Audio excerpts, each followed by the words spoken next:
എല്ലാവർക്കും good afternoon. ഒരു അനുഭവസാക്ഷ്യം പങ്കുവെച്ചുകൊണ്ട് ഞാൻ തുടങ്ങട്ടെ. അതായത് ഒരു 35 വർഷം മുൻപ് എൻ്റെ ഭർത്താവിൻ്റെ കൂട്ടുകാരൻ ഹിന്ദുവാണ്, അക്രൈസ്തവരാണ്. ആ കൂട്ടുകാരനും ഭാര്യയും 35 വർഷം മുന്നേ മസ്കറ്റിൽ ഞാനായിരിക്കുന്ന കാലത്ത്, ഞാനും എൻ്റെ രണ്ട് പെൺമക്കളും ചെറുതായിരിക്കുന്ന സമയത്ത് മസ്കറ്റിൽ ജീവിച്ചിരിക്കുന്ന കാലത്ത് ഞാൻ ഈ കൂട്ടുകാരത്തി ഭർത്താവിൻ്റെ കൂട്ടുകാരത്തി ഈ കുട്ടികളും അതുപോലെ വേറെ ഫ്രണ്ട്സൊക്കെ ഉണ്ട്. പക്ഷേ ഇവരായിട്ട് വലിയൊരു പ്രത്യേക സ്നേഹം തന്നെയായിരുന്നു ഇവർക്ക് എന്നോടും ആ കൂട്ടുകാരത്തിക്ക് എന്നോടും ഭയങ്കര സ്നേഹമായിരുന്നു. അങ്ങനെ അവിടെ ഈ കുട്ടികൾ അവരുടെ കുട്ടികൾ പഠിക്കുന്ന ഇന്ത്യൻ സ്കൂളിൽ യുവജനോത്സവം ഉണ്ടായപ്പോൾ ഞാൻ ഇതിനു മുന്നേ ഒരു വീഡിയോ വിട്ടതിൽ അത് ഉണ്ടായിരുന്നു എന്ന് തോന്നുന്നു, വിട്ടിട്ടുണ്ടെന്ന് തോന്നുന്നു. ചിലത് ഏതാണ് വിട്ടത്, ഏതനുഭവം വിടാത്തത് ഒന്നും എനിക്ക് ഓർമ്മ വരാത്ത പോലത്തെ അവസ്ഥയൊക്കെയാണ് ഇപ്പോൾ.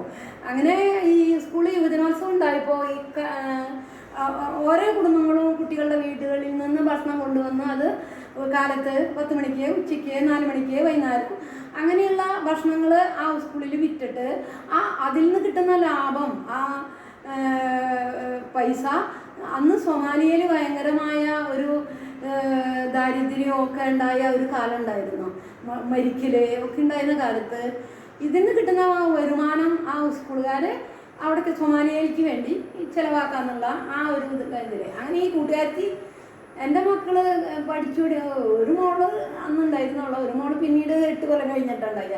അപ്പോൾ ആ മോളുള്ള കാലത്ത് ആ മോള് തന്നെ നഴ്സറിയിൽ അങ്ങോട്ടായിരുന്നു തോന്നുന്നു ഈ സൊമാലിയയിലത്തെ പ്രശ്നം ഇത്.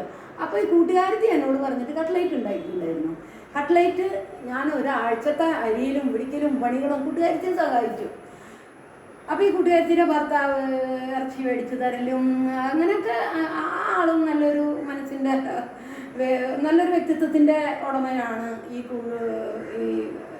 പരിസരൻ്റെ എൻ്റെ ഭർത്താവിൻ്റെ കൂട്ടുകാരനും നല്ലൊരു മനസ്സാണ്. ഈ കൂട്ടുകാരത്തിയാണെങ്കിൽ വളരെ നല്ല ഒരു ഇതാണ്. അവിടെ മസ്കറ്റിൽ പള്ളി പോകുമ്പോൾ എൻ്റെ കൂടെ പള്ളിയിൽ വരും, പക്ഷേ അപ്പം ഒന്നും സ്വീകരിക്കില്ല, അത് ഞാൻ പറഞ്ഞിട്ടുണ്ട്. തൊട്ടപ്പുറത്ത് അമ്പലമുണ്ട്, അപ്പം അമ്പലത്തിൽ പോകുമ്പോൾ എൻ്റെ കൂടെ പള്ളിയിലേക്കും വരും. അങ്ങനെ ഇരിക്കുന്ന കാലത്ത് ഈ കട്ട്ലേറ്റ് ഉണ്ടാക്കിയിട്ട് വിറ്റിട്ട് അതിൻ്റെ ലാഭം തന്നെ 35,000 രൂപ. അന്നത്തെ 35,000 രൂപ എന്ന് പറയുമ്പോൾ ഇന്ന് 3-4 ലക്ഷം രൂപ ഉണ്ടാവും. ഞാനിപ്പോൾ അത് ആലോചിക്കുകയാണ്. അങ്ങനെ ഞാനും കൂട്ടുകാരത്തിയും കൂടി എൻ്റെ ഒരാഴ്ച അധ്വാനം, ഫ്രിഡ്ജിൽ അരിഞ്ഞു വെക്കൽ, ഇറച്ചി അരിഞ്ഞു വെക്കൽ, വാട്ടി വെക്കൽ, വറുത്ത് വെക്കൽ, എന്തിനു പറയണം, ഒരാഴ്ച കാലത്തൊട്ട് എൻ്റെ ഭർത്താവ് ജോലിക്ക് പോയി കഴിഞ്ഞാൽ രാവിലെ മുതൽ രാത്രി 12 മണി വരെയും പണി തന്നെയാണ് മസ്കറ്റ് വീട്ടിൽ. കൂട്ടുകാരത്തി സഹായിച്ചിട്ടുണ്ട് കേട്ടോ. അങ്ങനെ ഇതൊക്കെ ഉണ്ടാക്കി വിറ്റപ്പോൾ 35,000 രൂപ ലാഭം. അങ്ങനെ അതൊക്കെ കൊടുത്തിട്ടുണ്ട്. അപ്പം ഞങ്ങൾ വലിയൊരു സ്നേഹമാണ്. അവിടെ ആഴ്ചയിൽ ഒരു ദിവസം അവിടെയും കൂടും, പിന്നത്തെ ആഴ്ച ഇവരുടെ വീട്ടിൽ ഞങ്ങളും കൂടും. അങ്ങനെയൊക്കെ ആയിട്ട് കേട്ടോ നല്ലൊരു കാലം. സിനിമയ്ക്കൊക്കെ ഇടയ്ക്ക് വല്ലപ്പോഴും പോകാറുണ്ട് ഒരുമിച്ച് അവിടെ മസ്കറ്റിൽ. അങ്ങനെ ഞാൻ 95 പോകുമല്ലോ. 1995 ഞാൻ PR അടിച്ച് പോകുന്നു കുട്ടികളെ. അപ്പോൾ 2 കുട്ടികളുണ്ട് എനിക്ക്. ഒരു കുട്ടിക്ക് 9 വയസ്സ്, ഒരു കുട്ടിക്ക് 10 വയസ്സ്, ഒരു കുട്ടിക്ക് 2 വയസ്സ്. അങ്ങനെയായിട്ട് എനിക്ക് 2 പെൺമക്കളുണ്ട്. ഞാൻ 95 TR അടിച്ച് നാട്ടിലേക്ക് വരുമ്പോൾ ആളുടെ അപ്പനും അമ്മയും വയസ്സായിട്ട് അവരെ നോക്കും വേണം. അങ്ങനെ 95 അവസാനിച്ച് പോകുന്നു. പിന്നെ ഒരു 6 കൊല്ലം വെക്കേഷൻ അങ്ങോട്ട് പോയിട്ടുണ്ട്, അത്രമാത്രം. 2 മാസം വെക്കേഷൻ അങ്ങോട്ട് പോയിട്ടുണ്ട്. അങ്ങനെ ഇപ്പോൾ ആളുടെ ഭർത്താവ് വന്നിട്ട് 7 കൊല്ലമായി അവസാനിപ്പിച്ച് വന്നിട്ട്. അങ്ങനെ ഈ കൂട്ടുകാരത്തിയുടെ ഭർത്താവിന് അസുഖം വന്നു, ബോൺ ക്യാൻസറാണ്. റേഡിയേഷൻ, വലിയ നല്ല വിലയുള്ള ഇഞ്ചക്ഷൻ, ഒരു ഇഞ്ചക്ഷന് 2.5 ലക്ഷം രൂപ വരുന്ന ഇഞ്ചക്ഷൻ, അങ്ങനെയൊക്കെ എടുത്ത് അവസാനം കുറച്ച് കാലം ജീവിച്ചു എന്നല്ലാതെ മാറിപ്പോയില്ലല്ലോ. ജീവിക്കുന്ന കാലം വേദനയില്ലാതിരിക്കാൻ വേണ്ടി ഇത്രയും പൈസ ചിലവാക്കുന്ന ഒരവസ്ഥ. അങ്ങനെ അവരും നാട്ടിലായിരുന്നു. ഒരു 3 കൊല്ലമായിട്ട് അവരും നാട്ടിലായിരുന്നു. ഈ ഒരു മാസം, ഇപ്പോൾ 2 ദിവസം മുന്നേ ഈ കൂട്ടുകാരത്തിയുടെ ഭർത്താവ്, എൻ്റെ ഭർത്താവിൻ്റെ കൂട്ടുകാരൻ മരിച്ചു. 2 ദിവസം മുന്നേ, കഴിഞ്ഞ തിങ്കളാഴ്ച മരിച്ചു. തിങ്കളാഴ്ച ചൊവ്വാഴ്ച മരിച്ചു. എന്നിട്ടിപ്പോൾ 3 ദിവസമായി, അല്ല ചൊവ്വ ബുധൻ വ്യാഴം 3 ദിവസമായി എന്നൊക്കെ മരിച്ചിട്ട്. അപ്പോൾ 1 മാസം മുന്നേ ഞാൻ പോയിരുന്നു. ഞാൻ പോയപ്പോൾ കുറേ വിഷമങ്ങൾ കരഞ്ഞ് എൻ്റെ കൂട്ടുകാരത്തി എന്നോട് പറഞ്ഞു. കൂട്ടുകാരത്തിയാണ് നല്ലൊരു കൃഷ്ണഭക്തിയാണ്. കൃഷ്ണ ഭഗവാനെ ഭയങ്കരമായിട്ട് കുഞ്ഞുനാൾ മുതൽ സ്നേഹിച്ചിട്ടുള്ള, സ്നേഹിക്കലും പ്രാർത്ഥനയും നോയമ്പും വ്രതവും അങ്ങനെയെല്ലാം എടുക്കുന്ന കൂട്ടുകാരത്തിയാണ് ആ കൂട്ടുകാരത്തി. പക്ഷേ 1 മാസം മുന്നേ ഞാൻ അവിടെ ചെന്നപ്പോൾ, ഈ 1 മാസം മുന്നേ ഞാൻ ചെന്നപ്പോൾ, ഞാനും എൻ്റെ ഭർത്താവും കൂടി ചെന്നപ്പോൾ എന്നെ വിളിച്ചു കൊണ്ടുപോയിട്ട് കുറേ കരഞ്ഞു പറഞ്ഞു. എൻ്റെ ചേട്ടനെ എനിക്ക് കാണാണ്ട് ഒരു നിമിഷം പോലും എനിക്ക് ചേട്ടനില്ലാണ്ട് ജീവിക്കാൻ പറ്റുമെന്ന് വരെ തോന്നുന്നില്ല. അങ്ങനെയുള്ള ഒരു അവസ്ഥയുള്ള ഞാൻ കൃഷ്ണ ഭഗവാനോട് പ്രാർത്ഥിച്ചു. എൻ്റെ ചേട്ടൻ്റെ വേദനയും വിഷമങ്ങളും അസ്വസ്ഥതയും ചേട്ടൻ അനുഭവിക്കുന്ന വേദനയെല്ലാം കണ്ടപ്പോൾ കൃഷ്ണ ഭഗവാനോട് ഉപവാസമെടുത്ത് കൃഷ്ണ ഭഗവാനോട് പ്രാർത്ഥിച്ചു. ഞാൻ അവനോട് പറയാണ്, ഞാൻ ആരോടും ഒന്നും പറഞ്ഞിട്ടില്ല. അത്രയ്ക്കും അധികം ഞാൻ വേറെ ആരോടും എനിക്ക് പറയാൻ തോന്നിച്ചില്ല. ഞാൻ എൻ്റെ ചേട്ടന് വേണ്ടി കൃഷ്ണ ഭഗവാനോട് ചേട്ടനെ മരണത്തിലൂടെ സൗഖ്യം കൊടുക്കാൻ പറഞ്ഞ് കരഞ്ഞ് പൂജാമുറിക്കുണ്ടവർക്ക്, പൂജാമുറിയിൽ ഞാൻ കണ്ടിട്ടുണ്ട്. പൂജാമുറിയിലൊക്കെ ശരിക്കും ഒരു അമ്പലം പോലെയാണ്. പൂജാമുറിയിൽ പോയി പ്രാർത്ഥിച്ചു ഓമനെ അങ്ങനെ പറഞ്ഞിട്ട്. ഞാനൊന്നും പറയുന്നില്ല. ആള് കണ്ണിൽ നിന്ന് ധാര വീഴുന്നുണ്ട് വെള്ളം, അങ്ങനെയല്ല അതൊക്കെ പറഞ്ഞ് ഞങ്ങളവിടെ കുറച്ച് നേരം നിന്ന് ഞങ്ങൾ ഇങ്ങോട്ട് പോന്നു. ചൊവ്വാഴ്ച മരിച്ചു. തിങ്കളാഴ്ച ഫോൺ വന്നു. ഈ കൂട്ടുകാരത്തിയുടെ മോള് ഇപ്പോൾ കല്യാണം കഴിഞ്ഞ് 10-24 വയസ്സായ ആൺകുട്ടിയുണ്ട്. അതായത് കൂട്ടുകാരത്തിൻ്റെ പേരക്കുട്ടിക്ക് 21 വയസ്സ് അങ്ങോട്ട് ആയിട്ടുണ്ട് ഒരാൺകുട്ടിക്ക്. അപ്പോൾ ആ കൂട്ടുകാരത്തിൻ്റെ മോള് നമ്മുടെ വീട്ടിലാണ് 3 കൊല്ലം വിമല കോളേജിൽ പഠിക്കുന്ന കാലത്ത്. കൂട്ടുകാരത്തിയൊക്കെ അപ്പോൾ ഗൾഫിലാണ്. ഞാൻ 95 TR അടിച്ച് പോന്നല്ലോ. അപ്പോൾ ഈ കൂട്ടുകാരത്തിൻ്റെ മോള് കൂട്ടുകാരത്തിയോട് പറഞ്ഞു, അമ്മ ഓമനാൻ്റിയോട് ഒന്ന് ചോദിക്കും, ഓമനാൻ്റിയുടെ വീട്ടിൽ ഞാൻ പഠിക്കാനായിട്ട് നിൽക്കട്ടെ, കോളേജിൽ കുറേ ബുദ്ധിമുട്ടുകളുണ്ട്, ഈ റാഗിങ് പോലത്തെ കുറച്ച് കാര്യങ്ങളാണ്, കുറച്ച് ബുദ്ധിമുട്ടുണ്ട് വിമല കോളേജിലാണ് പറയുമ്പോൾ സംഭവം. ആണുങ്ങളൊന്നുമില്ല അവിടെ. എന്നിട്ടാണ് പറയണേ. അപ്പോൾ ഞാൻ മറിസനോട് പറഞ്ഞിട്ട് അത് സാരില്ല, കൂട്ടുകാരത്തോട് പറഞ്ഞു സാരില്ല, മോള് ഇവിടെ നിന്നോട്ടെ, പഠിക്കാൻ ചേട്ടൻ സമ്മതിക്കും. ഞാൻ ഒന്ന് വിളിച്ച് പറഞ്ഞിട്ട് അങ്ങനെ ഞാൻ വിളിച്ച് പറഞ്ഞ് സമ്മതിച്ച ശേഷം അപ്പോൾ കോളേജിൽ പോയി തുടങ്ങിയതായിരുന്നു. ഫസ്റ്റ് ഇയർ ഡിഗ്രിക്ക്. ബാഗും കാര്യങ്ങളൊക്കെ ആയിട്ട് വന്നു. എനിക്കിവിടെ ഒരു പ്രാർത്ഥനാ മുറിയുണ്ട്. അത് ബെഡ്റൂമിൻ്റെ സൈഡിൽ ഒരു പണ്ടൊക്കെ വീട് പണിയുമ്പോൾ ഒരു ഡ്രസ്സിങ് റൂം പണിയും. ആ ഡ്രസ്സിങ് റൂമാണ് ഞാൻ എൻ്റെ പ്രാർത്ഥന മുറിയായിട്ട്. എല്ലാ വിശുദ്ധരും ഉണ്ട്. മാതാവുണ്ട്, സുബ്രഹ്മണ്യനുണ്ട്, അന്തോൺ സുബ്രഹ്മണ്യനുണ്ട്, കർത്താവുണ്ട്, രൂപങ്ങളൊക്കെ ഉണ്ട്. നല്ല ഒരു കൊച്ച് ആ ഡ്രസ്സിങ് റൂമിനെ പ്രാർത്ഥന റൂമി ആക്കിയതാണ്. അപ്പോൾ അതൊരു സൈഡിൽ ഡ്രസ്സിങ് റൂമാണെങ്കിൽ ഇത് ബെഡ്റൂമാണ്. അപ്പോൾ ആ കുട്ടിക്ക് ആ റൂമിലാണ് ഞാൻ അതാ കൊടുക്കാൻ സ്ഥലമുള്ളൂ എനിക്ക്. എന്ന് വെച്ചാൽ അപ്പനും അമ്മയുണ്ട് ഭർത്താവിൻ്റെ. അപ്പം മുറി സൗകര്യപ്പെട്ടത് അതിന് പഠിക്കാനും എല്ലാത്തിനും വേണ്ടി ആ റൂമാണ് കൊടുത്തത്. ഞാൻ ചോദിച്ചു, പ്രാർത്ഥന മുറി ഇവിടെ ഉള്ളത് കൊണ്ട് മോൾക്ക് ഇത് കുഴപ്പമൊന്നുമില്ലല്ലോ? ഇല്ല ഓമനാൻ്റി, എനിക്ക് സന്തോഷമുള്ളോ. അപ്പോഴും ആ കുട്ടി ഒരു വാക്ക് പറഞ്ഞു, ദൈവമെല്ലാം ഒന്നല്ലേ ഓമനാൻ്റി, എനിക്ക് സന്തോഷമുള്ളോ എനിക്ക് ഈ റൂം കിട്ടിയിരുന്നു. അപ്പോൾ കിടക്കുമ്പോൾ തന്നെ പ്രാർത്ഥന കൂടിയൊക്കെ കാണാം. കർത്താവിനെയും മാതാവിൻ്റെ ഒരു ഇതും നല്ലൊരു സ്വഭാവമുള്ള കുട്ടിയാണ്, പെൺകുട്ടി. കൂട്ടുകാരിക്ക് 3 പെൺകുട്ടികളാണ്. അങ്ങനെ ആ കുട്ടി എന്നെ തിങ്കളാഴ്ച 2 ദിവസം മുന്നേ വിളിച്ചു. ഇന്നിപ്പോൾ ഇന്ന് വ്യാഴമല്ലേ, തിങ്കളാഴ്ച വിളിച്ചിട്ട് പറഞ്ഞു, ഓമനാൻ്റി അച്ഛന് സീരിയസ് ആണ്, നാവൊക്കെ പോയിട്ടും വായ തുറന്ന് ശ്വസിക്കലായിട്ടും ഞങ്ങളെയൊന്നും അറിയണില്ല. അങ്ങനെ വന്ന് വിളിക്കുമ്പോൾ ഒരു മൂളും അതൊക്കെ ഒന്ന് വെറുതെ കണ്ണിങ്ങനെ നോക്കും, അത്രയേ ഉള്ളൂ. ഞങ്ങളോട് മുന്നോട്ട് ഞങ്ങൾ അറിഞ്ഞിട്ടുണ്ടോ, ഓർമ്മയുണ്ടോ ഒന്നും അറിയില്ല ഓമനാൻ്റിയെ, 2 ആഴ്ചയായി ഈ പരുവത്തിൽ നിന്ന് ഈ മകളെ എന്നെ വിളിച്ച് പറയണം. അപ്പോൾ ഞാൻ പറഞ്ഞു, സാരില്ല മോള് വിഷമിക്കൊന്നും വേണ്ട, ഞാൻ വറീസനോട് പറഞ്ഞിട്ട് നാളെ രാവിലെ എത്താൻ നോക്കാം എന്ന് പറഞ്ഞു. അതായത് ചൊവ്വാഴ്ച രാവിലെ എത്താമെന്ന് പറഞ്ഞു. അങ്ങനെ ഈ മകൾ വിളിച്ചതിന് ശേഷം ഞാൻ രാത്രി, ഞാൻ പണ്ട് ഒരു വീഡിയോയിൽ പറഞ്ഞിട്ടുണ്ട്, എൻ്റെ ഒരു കൊച്ചച്ഛനെ നെല്ലിക്കുന്ന് 95 മുതൽ ഇത്രയും 2004 വരെയുള്ള കാലങ്ങളിൽ 10-30 കൊച്ചച്ഛന്മാരുണ്ടാവുമല്ലോ. അതിലൊരു കൊച്ചച്ഛന് 33 വയസ്സാവുന്നുള്ളൂ. ആ അച്ഛൻ 33 വയസ്സായി ഉണ്ടാവും. ആ അച്ഛനെ ഞാൻ എന്തോന്നറിയില്ല, ആ അച്ഛനെ കണ്ടതിൽ പിന്നെ എൻ്റെ അങ്കിളിൻ്റെ ഒരു സ്ഥാനം ആ അച്ഛന് കൊടുക്കുന്നുണ്ടോ എൻ്റെ മനസ്സിൽ എന്നെനിക്ക് തോന്നാറുണ്ട്. ഞാൻ അങ്ങനെ മനസ്സിൽ കണ്ടിട്ടുമുണ്ട്. പക്ഷേ ആ പുരോഹിതനറിയില്ല എൻ്റെ മനസ്സിൽ ഇങ്ങനെ ഒരു ഇത് ഉണ്ട് എന്നുള്ളത്. ആളെന്നോടൊന്നും പറഞ്ഞിട്ടുമില്ല, അച്ഛൻ എന്നോടൊന്നും പറഞ്ഞിട്ടില്ല. ഞാൻ അച്ഛനോട് അതിനെപ്പറ്റി ഒന്നും പറഞ്ഞിട്ടുമില്ല, അച്ഛൻ എന്നോടൊന്നും പറഞ്ഞിട്ടുമില്ല. പല കാലത്ത് വോയിസ് മെസ്സേജ് എനിക്ക് എന്തെങ്കിലും പ്രയാസം തരുമ്പോൾ പ്രാർത്ഥിക്കാൻ പറഞ്ഞിട്ടും കുർബാനയിലൊന്നും സമർപ്പിച്ചോളോ, എനിക്ക് വല്ലാത്തൊരു വിഷമമുള്ളൊരു സംഭവമാണ്. അപ്പം ഞാൻ ഈ വൈദികനെയാണ് ഞാൻ വിളിക്കണത്. വേറെയും 6-7 വൈദികന്മാരെ എനിക്ക് നല്ല ഇതുള്ളതും എനിക്ക് എന്തും പറയാൻ ഉള്ള ഒരു വോയിസ് സ്നേഹിക്കുന്നവർ അച്ഛന്മാർ ഒരു 6-7 വൈദ്യന്മാർ വേറെ ഉണ്ട്. അവരോടൊന്നും പ്രാർത്ഥിക്കാൻ പറഞ്ഞിട്ട് പെട്ടെന്ന് വിളിച്ച് പറയില്ലേ വോയിസ് മെസ്സേജ്.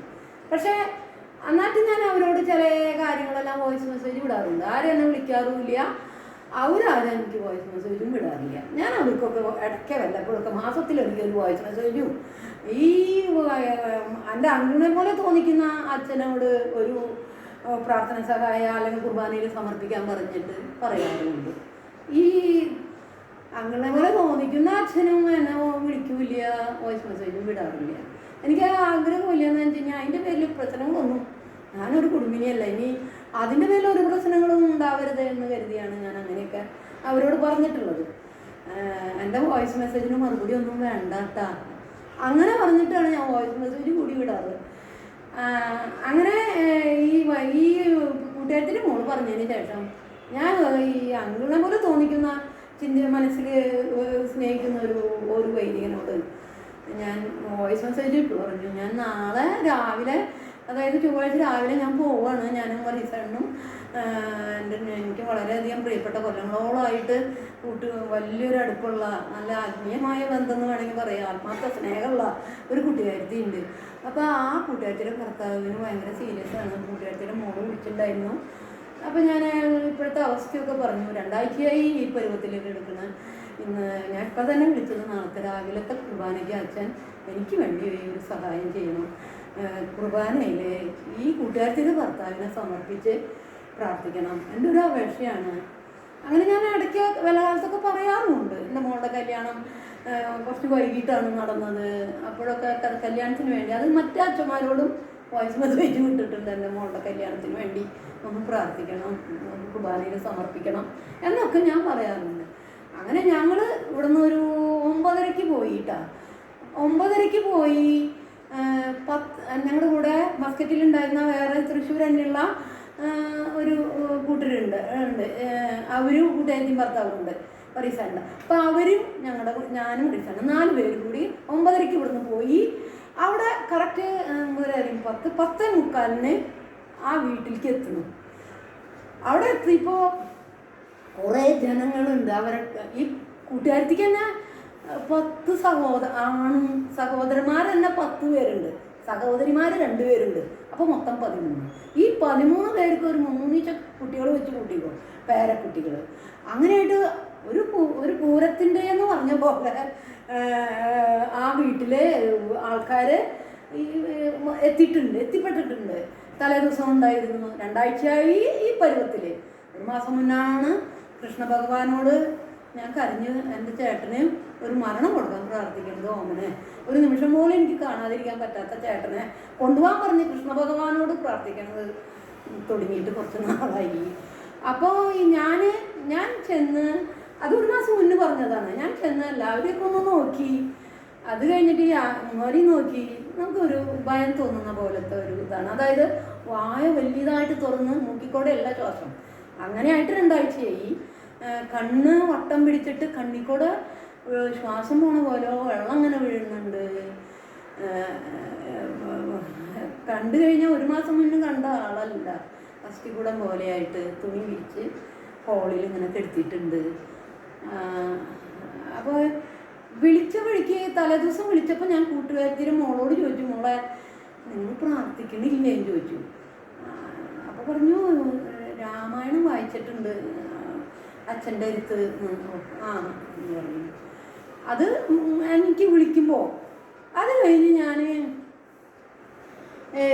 എല്ലാവരും മൊത്തമായിട്ട് ഞാൻ എല്ലാവരോടായിട്ട് ഞാൻ പ്രിയോട് ചോദിച്ചു, എൻ്റെ കൂട്ടുകാരിയോട് ഞാൻ ചോദിച്ചു, ഞാൻ ചേട്ടന് വേണ്ടിയിട്ട് പ്രാർത്ഥിക്കട്ടെ എന്ന് ചോദിച്ചു. അപ്പോൾ എൻ്റെ കയ്യിൽ കൊന്തയുണ്ട്. അപ്പോൾ ഞാൻ അപ്പോൾ പറഞ്ഞു ഭയങ്കര സന്തോഷത്തിൽ അതുവരെ കരഞ്ഞ് മുഖമൊക്കെ വീർത്തിരുന്നിരുന്ന കൂട്ടുകാരത്തി ഓമനെ പ്രാർത്ഥിച്ചോ സന്തോഷമുള്ളോ എന്ന് പറഞ്ഞു. ആ വഴിക്ക് പിന്നെ ഞാൻ പതുക്കെ ആരും കാണാണ്ട് പേഴ്സിൽ നിന്ന് മാതാവിൻ്റെ എണ്ണയിൽ വിരൽ തൊട്ട് കൊന്ത പിടിച്ച് ആ വിരൽ നെറ്റിമ കുരിശ് വരച്ച് കയ്യുമ്മ കുരിശ് വരച്ച് നെറ്റിമ കുരിശ് വരച്ച് കാലുമ്മ കുരിശ് വരച്ച് കയ്യുമ്മ കുരിശ് വരച്ചിട്ട് കൈ കൊണ്ട് ചെയ്തിട്ടുള്ള അതൊന്നും പുറത്തേക്ക് കേൾക്കാത്ത വിധത്തിലാണ് കൈ കൊണ്ട് ചെയ്തിട്ടുള്ള പാപങ്ങൾ കൊടുക്കണേ ചേട്ടൻ്റെ ചുണ്ടിൻ്റെ അവിടെ കുരിശ് വരച്ചു. അപ്പോൾ കൈയിൻ്റെ ഉള്ളിൽ എണ്ണടിയിൽ കൊന്തയുണ്ട്. കുരിശ് വരച്ചിട്ട് അതരങ്ങളെ കൊണ്ട് സംസാരിച്ചിട്ടുള്ള തെറ്റുകൾ ക്ഷമിക്കാനായി ചെവികളിൻ്റെ അവിടെ കുരിശ് വരച്ചിട്ട് ചെവികളിലൂടെ കേട്ടിട്ടുള്ള മോശമായ വാക്കുകളും കേട്ടിട്ടുണ്ടെങ്കിൽ അതെല്ലാം മാറ്റണേ. അങ്ങനെ എൻ്റെ മനസ്സിൽ തോന്നിയ പോലെ ഞാൻ പ്രാർത്ഥിച്ച് 2 ചുവട്ടിലും 5 മിനിറ്റ് ഈശോ മറിയ ഔസേപ്പേ കരുണേ അതൊക്കെ കേൾക്കുന്ന പോലെയാണ്. ശബ്ദം പുറത്തേക്ക് കേൾക്കുന്ന പോലെ എല്ലാവരും അതിശയിച്ച പോലെ നിൽക്കുന്നുണ്ട്. എല്ലാവരും ഓരോ വയസ്സായ പെങ്ങന്മാരുണ്ട്. ഈ മരിക്കാൻ കൂട്ടുകാരൻ്റെ പ്രായമായ പെങ്ങന്മാരുണ്ട്. ഈ കൂട്ടുകാരന് അതായത് ഭർത്താവിൻ്റെ കൂട്ടുകാരൻ മരിക്കാൻ കിടക്കുന്ന ആൾക്ക് അവരുടെ തറവാട്ട് അമ്പലമുണ്ട്. കൂട്ടുകാരത്തിയുടെ വീട്ടിലും ഒരു കൊച്ച് അമ്പലമുണ്ട്. അങ്ങനെ അവരുടെ കാര്യങ്ങൾക്ക് വേണ്ടി പൂജയ്ക്കൊക്കെയുള്ള അമ്പലമുണ്ട്. ഇതൊക്കെ ഉണ്ട്. ഇതെല്ലാം എനിക്ക് അറിവുമുണ്ട്. പക്ഷേ എൻ്റെ ഇതിന് ഞാൻ എൻ്റെ കൂട്ടുകാരത്തോട് ചോദിച്ചു, ഞാൻ പ്രാർത്ഥിക്കട്ടെ എന്ന് ചോദിച്ചു. വലിയ സന്തോഷത്തിൽ പിന്നെ 35 കൊല്ലമായിട്ടുള്ള സ്നേഹബന്ധമാണ് കൂട്ടുകാരത്തിയായിട്ട്. അതും ചാരിറ്റി ചെയ്യുന്ന കാര്യത്തിൽ എൻ്റെ ഒപ്പം നിന്ന് തന്നെ സഹായിക്കുക എന്നുള്ള മനസ്സും എനിക്ക് ഭയങ്കര ഇഷ്ടമാണ് ആ കൂട്ടുകാരത്തിന്. അപ്പോൾ എനിക്ക് ഒരു പ്രത്യേക ഒരു ഇതൊക്കെ ഉണ്ടെന്ന് അറിഞ്ഞിട്ടും ഒരു അധികാരത്തിൽ എനിക്ക് ഞാൻ പ്രാർത്ഥിക്കട്ടെ കൂട്ടുകാരത്തോട് ചോദിച്ചപ്പോൾ സന്തോഷം കൊണ്ടാണ് കണ്ണൊക്കെ തുടച്ചിട്ട് സന്തോഷിക്കണം പ്രാർത്ഥിക്കാൻ പറഞ്ഞു. അപ്പോൾ ഞാൻ ഇതൊക്കെ ചെയ്യാണ്. ഞാൻ എൻഗേജ്മെൻറ്റ് ചെവിട്ടിൽ ഈശോ മറിയ ഔസേപ്പേ ഈ ചേട്ടനെ കൂട്ടായിരിക്കണേ. നമ്മൾ ഈ ആത്മാവിനെ കൂട്ടം മരിക്കാൻ പോകുന്ന ആൾക്കാർ ഇതാക്കും. കരുണയുടെ കൊന്ത, കരുണയുടെ പ്രാർത്ഥന, ഒരു കൊന്ത വേറെ. ഇതൊക്കെ ചെന്ന് എൻ്റെ കർത്താവേ എൻ്റെ ദൈവമേ എന്നിങ്ങനെ പറയണം. അപ്പം ഞാൻ ചെന്നപ്പനെ വിളിച്ചു. ആളുടെ പേര് പറഞ്ഞ് ചേട്ടാന്ന് പറഞ്ഞ് വിളിച്ചു. ദേ വർഗീസേട്ടൻ വന്നിട്ടുണ്ട്. എൻ്റെ സ്വരം മനസ്സിലായിട്ടുണ്ട്. ആള് കണ്ണിങ്ങനെ തുറന്ന് ഇങ്ങനെ വട്ടം പിടിച്ച പോലെ കണ്ണിൻ്റെ കൃഷ്ണമണി ഞങ്ങളുടെ മുഖത്തേക്ക് ദേ വർഗീസേട്ടൻ, ദേ മറ്റേ ചേട്ടൻ, ഞങ്ങളുടെ കൂടെ വന്ന മറ്റേ കൂട്ടുകാരത്തി, അങ്ങനെ 3 പേരെയും ഞാൻ ഒഴിച്ച് 3 പേരെയും ചൂണ്ടിക്കാണിച്ച് കൊടുക്കുമ്പോൾ കണ്ണിങ്ങനെ തിരിച്ച് അവരേക്ക് ഇങ്ങനെ ഇതാക്കി ഇങ്ങനെ വീണ്ടും നോക്കണം. പക്ഷെ എല്ലാവരും മനസ്സിലായി. കണ്ണിൽ നിന്ന് വെള്ളം വന്നു. ഞാനും പറയുന്നത് മനസ്സിലാകുന്നുണ്ട്. എൻ്റെ സ്വരം മനസ്സിലായി. എന്തോ ഒരു പ്രത്യേകത മുഖത്ത് കണ്ടുപിടുങ്ങി. ആ അവസ്ഥയിൽ നിന്ന് പേടിപ്പെടുത്തുന്ന വായുകൊണ്ട് ശ്വാസം വലിക്കുക, കണ്ണിൽ കൂടെ ശ്വാസം വരിക, കണ്ണിൽ നിന്ന് വെള്ളം വരിക, കണ്ണ് വട്ടം പിടിക്കുക, അങ്ങനെയുള്ള അവസ്ഥയിൽ നിന്നൊക്കെ എന്തോ ഒരു മാറ്റം വന്ന പോലെ പ്രാർത്ഥിച്ചു തുടങ്ങിയപ്പോൾ തന്നെ. അങ്ങനെ ശരിക്കും 20 മിനിറ്റ് 10:45 തൊട്ട് 11:05 കണ്ണിൻ്റെ മിൻ്റെയൊക്കെ അടഞ്ഞു തുടങ്ങി. അപ്പോൾ ഞാൻ അപ്പുറത്തുള്ള മരുമകൻ മോളുടെ ഭർത്താവിനോട് പറയാൻ, ഇപ്പോൾ കണ്ണടയും, ഇപ്പോൾ കണ്ണടച്ചോ, അങ്ങനെ മരുമകനെ ഏൽപ്പിക്കുന്നു. അത് കഴിഞ്ഞ് ഇപ്പുറത്തുള്ള ആളോട് പറഞ്ഞ്, അപ്പോഴേക്ക് കണ്ണിങ്ങനെ അടഞ്ഞു തുടങ്ങണ നേരത്ത് ഞാൻ വേഗം അവരോടൊക്കെ വേഗം അടുത്തിരിക്കാൻ പറഞ്ഞു. മക്കളോടൊക്കെ ഒത്തിരി കൂടി അടുത്ത് അച്ഛനെ നോക്കിയിരിക്കാൻ പറഞ്ഞു. ഉള്ളിൽ പ്രാർത്ഥിച്ചാൽ മതി, കരയരുത്, സമാധാനത്തിൽ ആത്മാവ് പോകട്ടെ, കരഞ്ഞ് ഓടിയിട്ട് കരയരുത്, മരിച്ചു അത് കഴിഞ്ഞിട്ട്. അപ്പോൾ അങ്ങനെ ഞാൻ പറഞ്ഞിട്ടുണ്ടായിരുന്നു. അപ്പോൾ അവരൊക്കെ അടുത്തിരുന്ന് ഇങ്ങനെ നോക്കി പ്രാർത്ഥിക്കുകയാണ് അവരുടെ ഉള്ളിൽ. അങ്ങനെ ഞാനപ്പോൾ ഈ ആളോട് പറയുന്നുണ്ട് മനസ്സിൽ, ചേട്ടാ ഇപ്പം അവർ ക്രൈസ്തവരല്ലേ, നമ്മുടെ ഈശോനെ അങ്ങനെ. ഞാൻ പറഞ്ഞു, ചേട്ടാ ദൈവമേ കരുണയായിരിക്കണമേ. അപ്പോൾ അവർ കൃഷ്ണനെ ഈശ്വര എന്ന് പറയല്ലോ, ദൈവമേ കരുണയായിരിക്കണേ അങ്ങനെ പറയും ചേട്ടാ ഉള്ളിൽ. അപ്പോൾ കണ്ണ് നേരിയതായിട്ടാണ് പോലെ ഉള്ളിൽ പറയുന്നുണ്ടാവും. എന്നെ മനസ്സിലായി, എൻ്റെ സ്വരമൊക്കെ ചെന്നപ്പോൾ തൊട്ട് മനസ്സിലായി, എല്ലാം വളരെ ക്ലിയറായ പോലെ. ആളുടെ മുഖം മാറി ആ അവസ്ഥയിൽ നിന്ന്. അങ്ങനെ 11:05 കണ്ണിങ്ങനെ അടഞ്ഞു വരികയാണ്. അടഞ്ഞു വരുന്ന നേരത്തും ഇങ്ങനെ ഒന്ന് ചെരിഞ്ഞ് എൻ്റെ മുഖത്തേക്ക് ഇങ്ങനെ നോക്കി. കൂട്ടുകാരിക്ക് അപ്പുറത്തെ സൈഡിലായിരുന്നു. എന്നെ ഇങ്ങനെ ഒന്നുകൂടി നോക്കി കണ്ണടഞ്ഞു. അപ്പം ഒരു കണ്ണ് ഞാൻ അടച്ചു, ഒരു കണ്ണ് അപ്പുറത്തെ ആളടച്ചു. അപ്പോഴേക്കും അപ്പോൾ ഇവർ ഓടിയിട്ട് കരയാണ്. ഞാൻ ഇങ്ങനെ കരയരുതെന്ന് പറഞ്ഞില്ല, കരയരുതെന്ന് പറഞ്ഞിട്ട് മരിച്ചു എന്നുണ്ട്. ഇപ്പോൾ ആ മോള് എൻ്റെ മുഖത്ത് നോക്കി ദയനീയമായിട്ട് അതിന് സങ്കടം സഹിക്കാൻ പറ്റുന്നില്ലേ കുട്ടി. അപ്പോൾ ഞാൻ അങ്ങനെ കാണിച്ചു, കരഞ്ഞു എന്നുള്ള അർത്ഥത്തിൽ. അപ്പോൾ അവരെല്ലാവരും കൂട്ടുകാരി ചേട്ടാ അച്ഛാന്ന് പറഞ്ഞ് ഭയങ്കര ഓടിയിൽ കരഞ്ഞു. അപ്പോൾ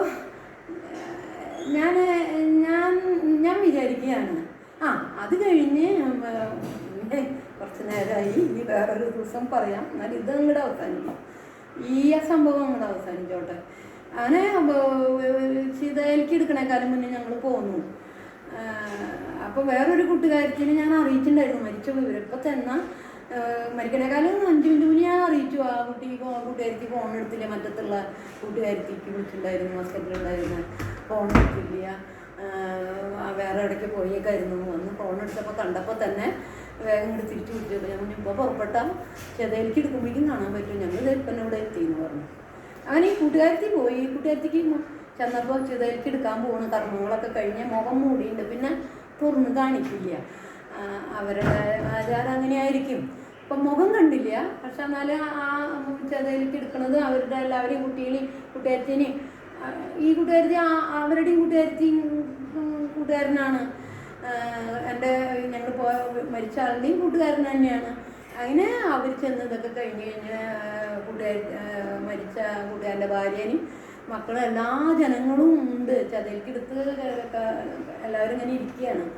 അപ്പോൾ ഈ ഞാൻ മറ്റത്തെ കൂട്ടുകാരിയെ പറഞ്ഞു വിട്ട കൂട്ടുകാരിയോട് ഈ കൂട്ടുകാരി മരിച്ച കൂട്ടുകാരൻ്റെ ഭാര്യ കൂട്ടുകാരത്തി പറയാണ്, പേര് പറഞ്ഞിട്ട്,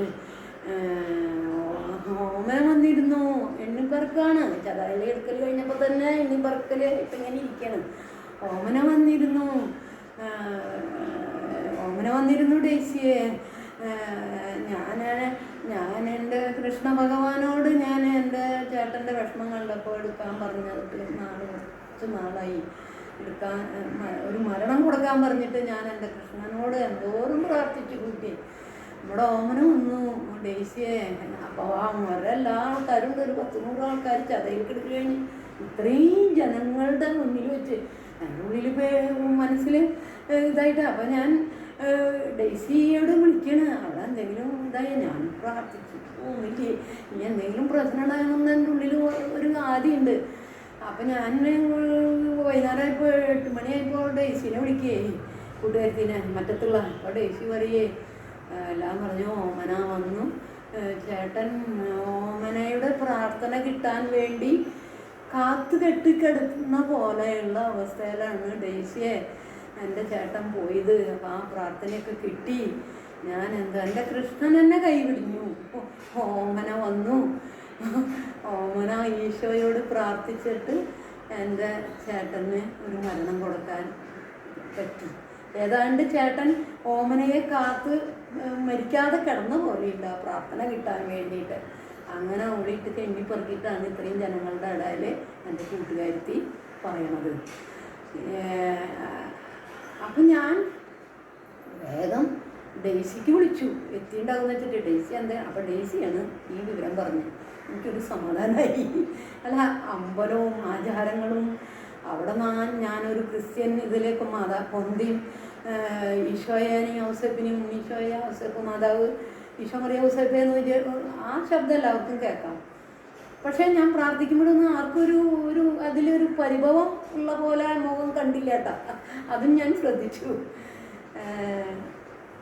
എനിക്കാണെങ്കിൽ ഇങ്ങനത്തെ സംഭവം 3-4 ഉണ്ടായിട്ടുണ്ട്. അക്രൈസ്തവർക്ക് വേണ്ടിയിട്ട് വയസ്സായി മരിച്ചു പോവാണ്ടുള്ള ഒരേ പ്രശ്നങ്ങളായിട്ട് ഞാൻ കൊണ്ടെത്തിച്ച് പോവും.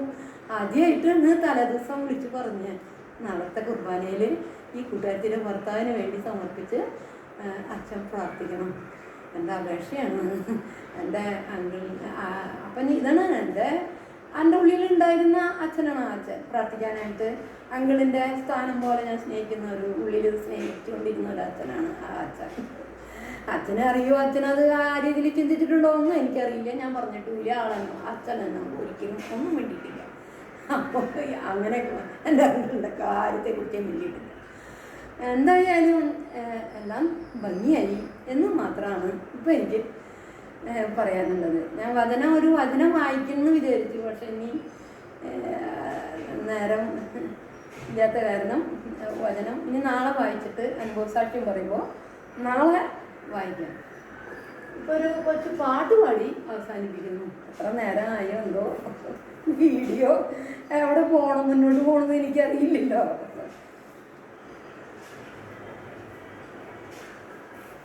ജോയേൽ പ്രവാചകൻ വഴിയാ വാഗ്ദാനം ചെയ്തതുപോൽ ഈ ദാസരിൽ നിറഞ്ഞിടുവാൻ ആത്മാവിനെ വർഷിക്കണേ. കർത്താവാം ദൈവമേ വാഗ്ദാനം പോൽ ആത്മാവിനെ വർഷിക്കണേ. ഹല്ലേലൂയാ ഹല്ലേലൂയാ ഹല്ലേലൂയാ സ്തോത്രമാമേൻ. വൃദ്ധന്മാരിൽ നവസ്വപ്നവും യുവജനമിടയിൽ ദർശനവും അടയാളങ്ങളും അത്ഭുതവും സകലരിലും നവജീവിതവും ഉളവായിടാൻ അരുളിയപ്പോൾ ആത്മാവിനെ വർഷിക്കണേ. കർത്താവാം ദൈവമേ വാഗ്ദാനം പോൽ ആത്മാവിനെ വർഷിക്കണേ. ഹല്ലേലൂയാ ഹല്ലേലൂയാ ഹല്ലേലൂയാ സ്തോത്രമാമേൻ. വിശ്വാസത്തിൽ നിലനിൽക്കും ചൈതന്യത്തിൻ ഉന്നതിയും സാക്ഷികളാകാൻ ഉൾബലവും അഭിഷേകത്തിൻ ഉന്നതിയും വരദാനങ്ങളും മേകിടുവാൻ ആത്മാവിനെ വർഷിക്കണേ. ആത്മാവിനെ വർഷിക്കണേ. ജോയേൽ പ്രവാചകൻ വഴിയായി വാഗ്ദാനം ചെയ്തതുപോൽ